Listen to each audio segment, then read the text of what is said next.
वचन से सिद्धार्थ गौतम बुद्ध कहलाए, एक वचन से प्रेमीचंद विमल सागर कहलाए और पत्नी की एक वचन से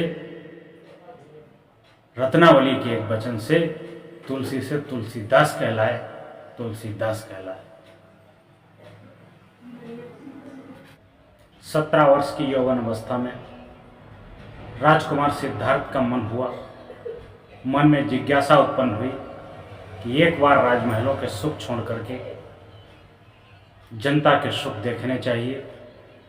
वह अपने सारथी चन्ना के साथ निकल पड़ते हैं और उन्हीं राजकुमार के पिता पूरे राजमहल को साफ सुथरा, स्वच्छ, सुंदर सजवा देते हैं और कहते हैं कि रोड पर, सड़क के किनारे किसी प्रकार की कोई ऐसी चीज़, कोई ऐसी वस्तु न मिले जिससे राजकुमार का मन विचलित हो, राजकुमार का मन परेशान हो।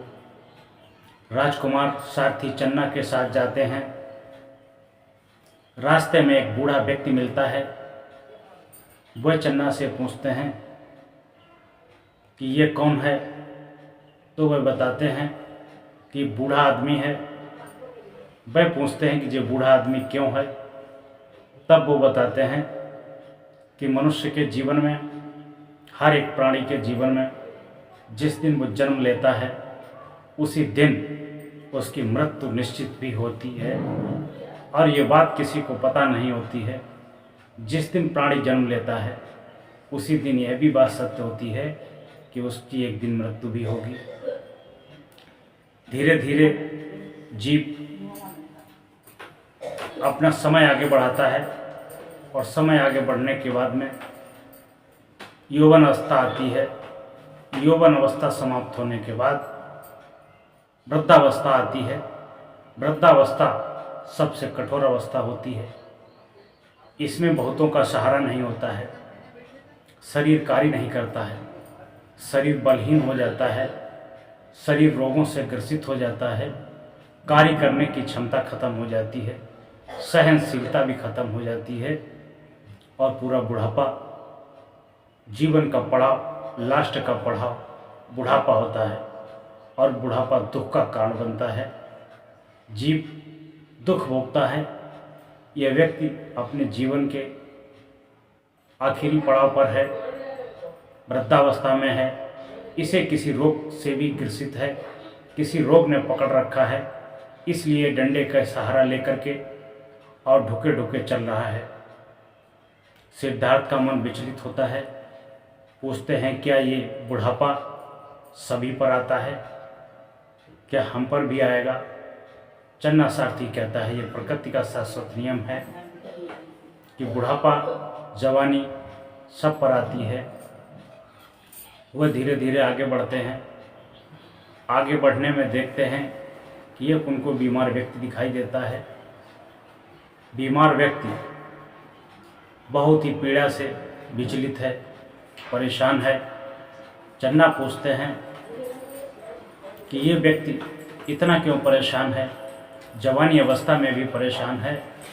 तब वह कहते हैं कि रोग व्याधि हर किसी व्यक्ति को आती है और हर एक व्यक्ति रोग को प्राप्त करता है, रोग से नाना प्रकार के कष्ट को भोगता है। धीरे धीरे औषधि उसकी मित्र बनती है। औषधि का सहारा लेकर के और वैद्य के द्वारा बताए गए खान पान को ठीक करके रोग से छुटकारा पाता है, कष्टों से छुटकारा पाता है। लेकिन रोग हर एक व्यक्ति को जीवन में अवश्य आता है। धीरे धीरे उनका रथ आगे बढ़ता है। आगे बढ़ के कुछ लोग एक मृत व्यक्ति को मृत्यु की शैया पर शमशान घाट लिए जा रहे थे। तभी राजकुमार ने रथ रुकवाया और पूछा कि चन्ना, इस व्यक्ति को 4 कंधों पर रखा गया है और इतनी मजबूती के साथ सफ़ेद कपड़ों से, रस्सी से बांध करके कहाँ लिए जा रहे हैं? इसने कौन सा पाप किया है? चन्ना बताता है कि यह व्यक्ति मर गया है, इसकी मृत्यु हो गई है, इसलिए इसको बांधा नहीं गया है। ये इसकी अंतिम यात्रा है जो शव यात्रा कहलाती है। शव यात्रा कहलाती है और हर व्यक्ति का अंत यही होता है, चाहे वो राजा हो, चाहे रंक हो, चाहे फकीर हो, चाहे धन्ना सेठ हो, चाहे नेता हो, चाहे अभिनेता हो, चाहे साधारण संसारिक व्यक्ति हो, हर व्यक्ति का अंत यही होता है। ये बात सुनकर के प्रेमीचंद नाम का एक भक्त था जो नित्य उठ करके इष्ट देव की पूजा करता था, वंदना करता था, आराधना करता था और मंदिर में जाके दर्शन करता था। बहुत ही भक्ति में लवलीन था। वह एक दिन अपने पिता के पास आता है और ज़मीन में बैठकर पिता के पैर छूता है और हंस हंस के बातें करता है। पिता उसके बदले में कहते हैं, मूर्ख, नालायक, ज़मीन में बैठ गया है। अरे ज़मीन में कुत्ता बैठता है तो वो भी पूंछ मार के बैठता है, तो ऐसे ही बैठ गया है। ज़मीन में कितनी चींटियाँ थीं और वो तेरी गलती की वजह से मर गई। उसके मन को, उसके हृदय को आघात पहुंचता है कि मेरी नासमझी से इतनी चींटियाँ मर गईं। अपने पिता को वचन देता है कि आज से मैं झाड़ू लगा करके मोर पंखों से, रुमाल से साफ करके ही बैठूंगा ताकि किसी भी जीव की मेरे द्वारा हत्या ना हो। ऐसा कहने के बाद वह व्यक्ति चला जाता है। पिता की बात को हृदय से लगाता है, पिता की बात हृदय को आघात करती है। वह व्यक्ति आगे चल करके जैन धर्म का महान संत विमल सागर कहलाता है। विमल सागर कहलाता है।